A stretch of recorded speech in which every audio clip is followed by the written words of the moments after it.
നമ്മുടെ പ്രാർത്ഥനാ സഹായം ആവശ്യപ്പെടുന്ന സ്ഥലങ്ങളിലേക്ക് നമുക്കൊരു തീർത്ഥാടനം നടത്തണം. അവിടെ നാം കണ്ടുമുട്ടുന്നവരുടെ കഷ്ടപ്പാടുകളിലും വേദനകളിലും പ്രകാശവും സ്നേഹവും കൊണ്ടുവരുവാൻ നമുക്കാവണം. പറഞ്ഞത് ഈശോസഭാ വൈദികനായ റൂട്ടില്ലോ ഗ്രാന്തെ. 1970കളിൽ സ്വേച്ഛാധിപത്യത്തിൻ്റെ ഭീകരമായ ഒരു അവസ്ഥയിലൂടെ ആയിരുന്നു എൽ സാൽവദോർ കടന്നുപോയിക്കൊണ്ടിരുന്നത്. പൗരാവകാശങ്ങൾ താൽക്കാലികമായി നിർത്തിവെക്കുകയും പ്രതികരിക്കുന്നവരെ കഠിനമായി അടിച്ചമർത്തുകയും ചെയ്തിരുന്ന കാലം. 1972ലാണ് റൂട്ടില്ലോ ഗ്രാന്തെ എൽ സാൽവാദോറിലെ സാൻ സാൽവാദോറിൽ ഒരു ഇടവകയിലെ വികാരി ആയി വരുന്നത്.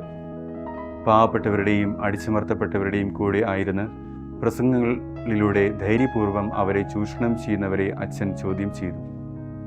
സുവിശേഷത്തിലെ ഉപമകളെ അച്ഛൻ ആ നാട്ടുകാരുടെ യാഥാർത്ഥ്യങ്ങളുമായി ബന്ധിപ്പിച്ചു. അധികാരികളെ അച്ഛൻ ക്ഷണിച്ചത് ക്രിസ്തുവിൻ്റെ കണ്ണിലൂടെ എല്ലാം നോക്കിക്കാണാൻ വേണ്ടിയാണ്. നീതിയും സത്യസന്ധതയും ഉറപ്പാക്കാൻ വേണ്ടിയാണ്.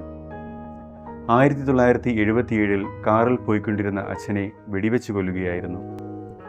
അച്ഛൻ ഇന്ന് നമ്മളെ ക്ഷണിക്കുന്നത് ക്രിസ്തുവിൻ്റെ കണ്ണോടുകൂടി നമുക്ക് ചുറ്റുമുള്ള യാഥാർത്ഥ്യങ്ങളെ നോക്കിക്കാണാനാണ്.